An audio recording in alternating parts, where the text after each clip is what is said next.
말씀을 듣는 큐티 김정희 목사입니다. 오늘의 말씀은 시편 4편 1절에서 8절까지의 말씀입니다. 하나님 아버지, 내가 부를 때에 여호와께서 들으시리로다 라는 인생이 되려면 어찌해야 하는지 말씀하여 주시옵소서. 예수님 이름으로 기도합니다. 아멘. 내가 부를 때에 여호와께서 들으시리로다의 인생이 되려면 첫 번째, 의롭게 심판하실 하나님을 신뢰해야 합니다. 오늘 우리가 읽은 시편 4편도 3편처럼 다윗의 아들 압살롬의 반역이 그 배경입니다. 다윗이 이 어려움 속에서 하나님께 호소하는데 하나님의 의로움과 공의로 심판하여 달라라고 호소합니다. 그리고 다윗이 이 호소의 내용을 보면 1절 말씀에 내 의의 하나님이라고 부르고 있어요. 정말 담대한 부르짖음입니다. 내 의의 하나님. 하나님 앞에서 자신의 의를 주님은 아시지 않습니까? 라는 이 자신감이 있어야지만 부를 수 있는 이름이지요. 다윗은 이렇게 하나님 앞에 담대하게 호소할 수 있었던 것은 밧세바 범죄 이후에 그가 밤마다 회개하며 애통하며 정말 눈물로 침상을 매일매일 적십니다. 그때 하나님께서는 다윗의 이 철저한 회개, 애통하는 회개, 가슴을 찢는 이 회개의 그 눈물이 얼마나 정직하고 얼마나 순전한지 주님은 아셨지요. 그래서 다윗을 용서하여 주십니다. 다윗은 하나님께서 자신의 죄를 용서하여 주셨다라는 확신을 얻게 되었지요. 그리고 난 이후에 다윗은 더욱 하나님을 사랑하는 자가 됩니다. 원래도 사랑했지만 더 하나님을 사랑하지요. 그리고 거룩한 삶으로 자신에게 맡기신 왕의 직무를 굉장히 충성되이 잘 감당합니다. 다윗은 하나님 앞에서 자신이 살던 이 삶의 이 모습이 정말 그 하나님 앞에 자기가 섰을 때에 그 떳떳함이 있었던 거예요. 그래서 다윗이 하나님 앞에 호소할 때 내 의의 하나님이라고 정말 담대하게 호소하고 있는 것입니다. 여러분은 어떠세요? 인생의 억울한 일, 모함으로 인하여 쫓기는 일을 만날 때 정말 하나님의 공의로운 심판에 기대어 담대히 호소할 수 있는 일상의 삶이 있으십니까? 의의 하나님께 담대히 호소할 수 있는 일상의 삶은 어떤 삶일까요? 그것은 하나님의 마음을 이 땅에 흘려보내며 살려는 경건한 자의 삶을 말합니다. 3절 말씀에 여호와께서 자기를 위하여 경건한 자를 택하신 줄 너희가 알지어다. 내가 그를 부를 때에 여호와께서 들으시리로다 라고 말씀하세요. 하나님은 경건한 자의 호소를 들으십니다. 우리가 자녀를 양육할 때 경건한 자의 삶으로 자녀 양육을 한다라는 것은 어떤 것일까요? 자녀를 키워도 자녀를 통해 세상 멸류관을 취하려는 욕심으로 키우는 것이 아니고 자녀가 자신의 달란트를 잘 찾아가도록 도와주고 그리고 자신과 이웃을 이롭게 하는 자로 살아가도록 키우는 사람입니다. 회사 일을 해도 그렇습니다. 회사 일을 해도 우리가 더 많은 밥벌이 액수, 성공을 위해서 일하는 것이 아니라 회사에 나를 두신 이유가 그곳에서 하나님의 마음으로 섬길 수 있는 기회를 주셨다라는 것을 인정하고 그 기회 주심에 감사하며 그 기회를 선하게 활용하며 살아가는 사람입니다. 하나님은 이렇게 살아가는 경건한 자를 기억하십니다. 그리고 이들이 하나님을 부를 때 들으십니다. 하지만 세상은 우리의 이런 마음을 고마워하는 것이 아니고 오히려 이용하려 드는 경우들도 정말 많지요. 심지어 우리의 이 선한 마음을 악으로 돌려주는 정말 억울한 일도 우리가 경험하게 됩니다. 이럴 때 우리는 정말 경건한 삶은 이젠 그만하고 싶다, 포기하고 싶어집니다. 이때 우리가 기억해야 하는 말씀이 3절 말씀입니다. 여호와께서 자기를 위하여 경건한 자를 택하신 줄 너희가 알지어다. 내가 그를 부를 때에 여호와께서 들으시리로다. 이 말씀이 바로 이러한 경우에 우리에게 주시는 하나님의 약속의 말씀인 거죠. 그러므로 의로운 하나님께 호소함으로 이 모든 것들은 맡겨드리고 우리는 여전히 가던 선한 길로 갈 수 있어야 해요. 하나님은 반드시 기억하시고 갚아주시기 때문입니다. 저는 억울한 일을 당할 때 하나님께 호소하고 그리고 잠잠히 견딜 때마다 하나님께서 언제나 저를 높여 주셨습니다. 그러므로 일희일비 하지 말고 의로우신 하나님께 내 의의 하나님이여 라고 담대히 호소할 수 있도록 거룩한 삶의 내용이 있길 축원합니다. 묵상 질문이에요. 억울한 일을 만날 때 내가 취하는 첫 번째 반응은 무엇입니까? 잠잠히 가장 먼저 하나님 앞에 나아가 호소하십니까? 아니면 사람을 찾아다니며 상대방이 내게 했던 나쁜 짓을 알리며 호소하고 있습니까? 하나님 앞에 잠잠히 나아가 공의로운 심판에 내맡겨 드리지 못하는 이유는 무엇입니까?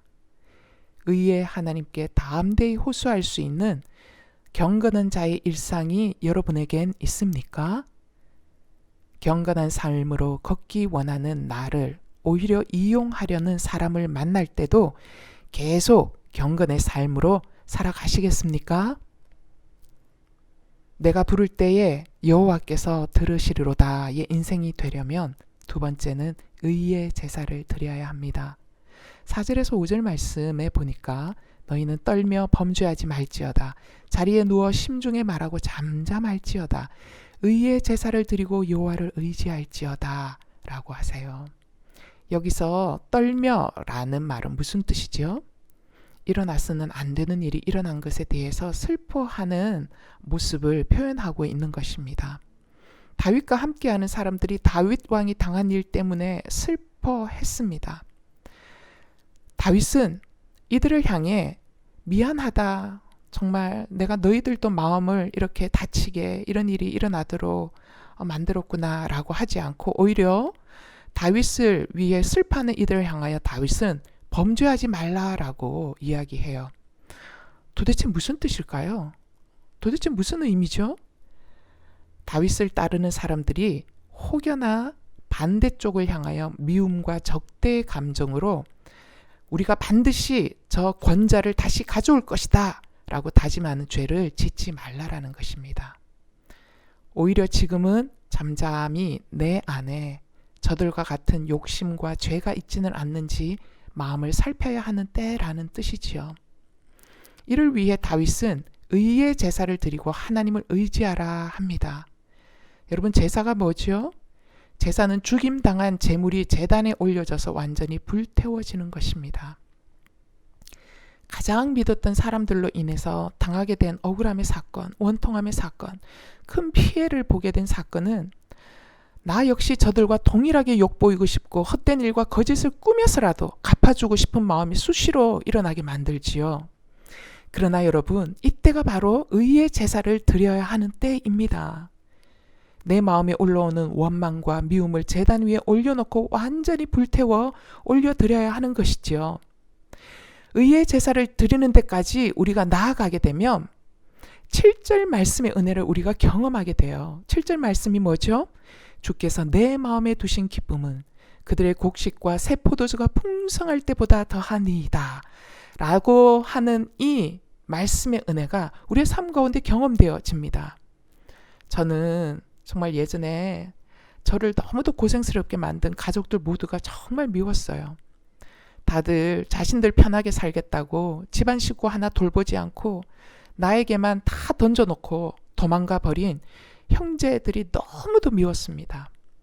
게다가 죽도록 애쓰며 자신들도 지키지 않았던 가정을 지키고 있는 저에게 감사하기보다는 집으로 찾아와서는 이것도 해줘, 저것도 해줘.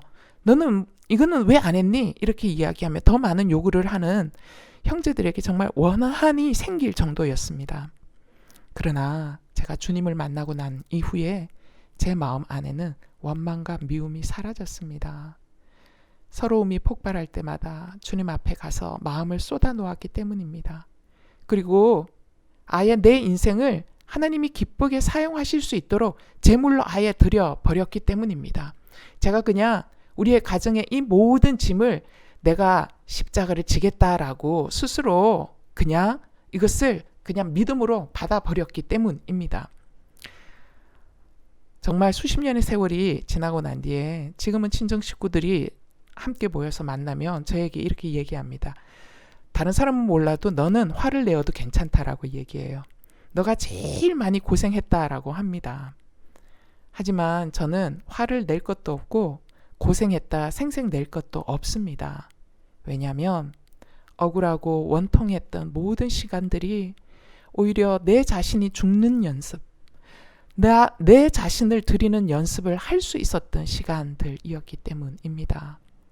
또한 무엇보다 저는 이런 시간이 있었기 때문에 세상이 주는 곡식과 새 포도주의 풍성함의 기쁨과 정말 비교조차 할 수 없는 하늘의 기쁨, 예수님 그분이 나에게 기쁨이 되신 것을 가장 많이 누린 자가 되었기 때문입니다.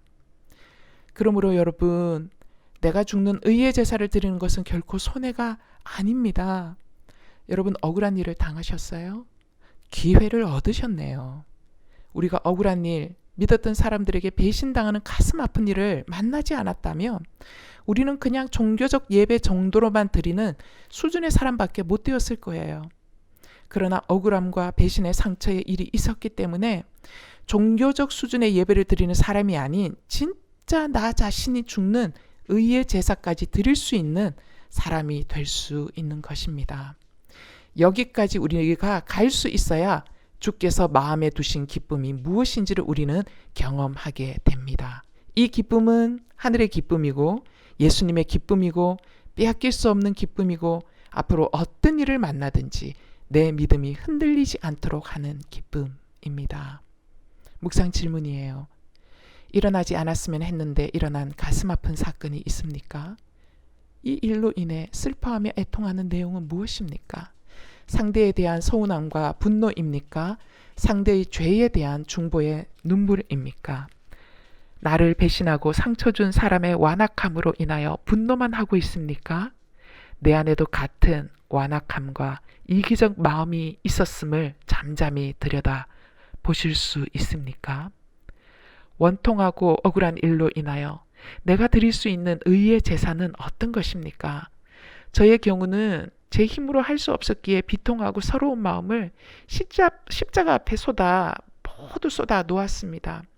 그리고 성령의 채우심으로 점점 더 가족을 용서할 수 있었고 마침내 감사하는 단계까지 나갈 수 있었어요. 여러분도 적용점을 꼭 찾아보시길 바랍니다. 마무리 기도하겠습니다. 하나님 아버지, 의로운 하나님의 이름을 담대히 부르며 호소할 수 있는 경건의 삶이 저희에게 있게 하여 주시옵소서. 아버지, 저희들이 하나님의 마음으로 세상을 살아가길 원합니다. 그러나 세상은 이런 우리들의 마음을 오히려 악용하고 이용하려 듭니다. 주님, 이럴 때 계속 믿음으로 걸어가는 것이 주저되고 후회가 될 때도 있사오나 끝까지 경건의 삶의 길로 걷는 것을 포기하지 않도록 저희들에게 성령의 지혜와 힘을 공급하여 주시옵소서. 자신의 이익과 권력을 위해 발빠르게 움직이는 세상의 방향과 속도에 저희들이 휘말려 들어가지 아니하도록 잠잠히 날마다 주님의 말씀 앞에서 우리의 마음을 살피는 인생들 되도록 역사하여 주시옵소서. 하나님의 음성과 지혜를 듣는 저희들이 되길 간절히 원합니다.